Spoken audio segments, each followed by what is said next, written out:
अस्सलाम वालेकुम, this is Tahira Shahid. I am an executive coach.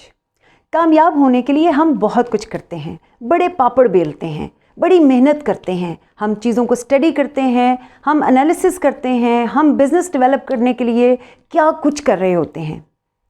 हम एक चीज़ भूल जाते हैं जिसका हम सबको पता है, लेकिन हम उसको शायद कभी कभी बहुत इम्पॉर्टेंट नहीं समझते, या हम उस वक्त इम्पॉर्टेंट समझते हैं जब हम किसी बहुत बड़ी मुसीबत में फंस जाते हैं, और वो चीज़ है दुआ।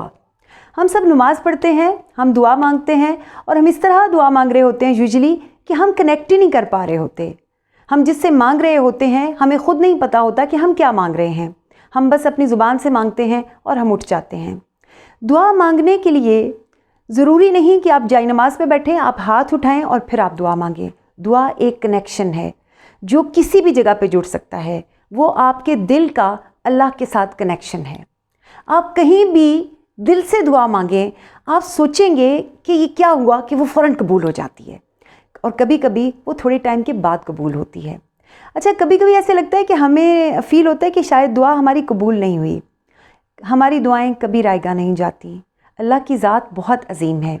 अल्लाह ताला या तो हमें वो चीज़ उसी वक्त नवाज़ देते हैं जब हमारे दिल से निकलती है, जब हम दुआ मांगते हैं, या फिर उसको किसी मुनासिब वक्त तक के लिए टाल दिया जाता है, क्योंकि अल्लाह बेहतर जानते हैं कि कौन सा मुनासिब वक्त है।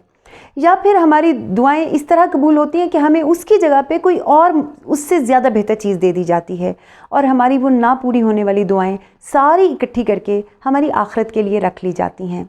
दुआ मांगना कभी रायगा नहीं जा सकता। मेरा इस चीज़ पे तजर्बा है कि मैंने जब कभी कोई दुआ मांगी वो जल्दी या देर से कबूल ज़रूर हुई। अच्छा, इस पे होता है कि जब वो जल्दी कबूल नहीं हुई तो मैंने हमेशा ये सोचा कि पता नहीं अल्लाह ताला मुझे सुन नहीं रहे या मेरी दुआएं कबूल नहीं कर रहे। लेकिन वक्त ने ये साबित किया कि उस दुआ के पूरे करने का एक टाइम था। और ये स्टोरी सिर्फ मेरी नहीं है, ये हम में से हर दूसरे बंदे की स्टोरी है। लेकिन हम कॉन्शियसली इस चीज़ को अपनी ज़िंदगी का पार्ट नहीं बनाते। अगर हम दुनिया में हमें किसी चीज़ की ज़रूरत हो, हम उस बंदे के पास एहतमाम से जाते हैं। हम बेहतरीन सूट ड्रेस पहनते हैं जो उस बंदे की पसंद का हो, जो एप्रोप्रिएट हो। फिर हम बेहतरीन टाइमिंग पे प्रॉपर टाइम लेके उस बंदे से मिलने के लिए जाते हैं। फिर हम उससे बात करने के लिए बेहतरीन अल्फाज का चुनाव करते हैं, और फिर हम अपना मुद्दा बयान करते हैं, या हम वो चीज़ बयान करते हैं जो हमें चाहिए होती है, जो हेल्प, जो सपोर्ट या कुछ भी चाहिए होता है। इतने ही एहतमाम के साथ खुदा को पुकार के देखें, वो कभी भी आपको नाकाम वापस नहीं लौटाएगा, क्योंकि वो खुदा है। इंसान आपको नाकाम वापस लौटा सकते हैं, इंसान आपको मायूस कर सकते हैं, खुदा कभी मायूस नहीं करता, क्योंकि अल्लाह आपसे बहुत प्यार करता है। अच्छा, अमूमन ये पूछा जाता है कि दुआ क्या मांगी जाए। कॉम्प्रिहेंसिव दो चीज़ें, बहुत सादा चीज़ें, आप स्पेसिफ़िक दुआ ज़रूर मांगें। दो ऐसी चीज़ें मैं आपको आज बताऊंगी जिसको आप डेली, जब कोई भी दुआ समझ नहीं आ रही हो तो आप अपनी ज़िंदगी का हिस्सा बना लें। सबसे पहली चीज़, आप दुआ में आसानी मांगें कि अल्लाह ताला इस ज़िंदगी में और अगली ज़िंदगी में, दोनों ज़िंदगियों में हमें आसानी अता फरमा, हमारी ज़िंदगी को हमारे लिए आसान और कंफर्टेबल कर दे। दूसरी दुआ, अपने लिए खुशकिस्मती मांगें। अगर आप खुश नसीब हैं, कामयाबियों के दरवाजे आपके लिए खुलते चले जाएंगे, आपको अपॉर्चुनिटीज़ मिलती चली जाएंगी। आप कोई चीज़ स्टार्ट करेंगी और वो चीज़ हो जाएगी, वो सही हो जाएगी, वो राइट डायरेक्शन में हो जाएगी। हम सिर्फ फैसले करते हैं, हम अपनी तरफ से हर चीज़ बेहतर करते हैं, और हमें समझ नहीं आती कि सिचुएशन कैसी होगी कि वो हमारा फ़ैसला कैसा साबित होगा।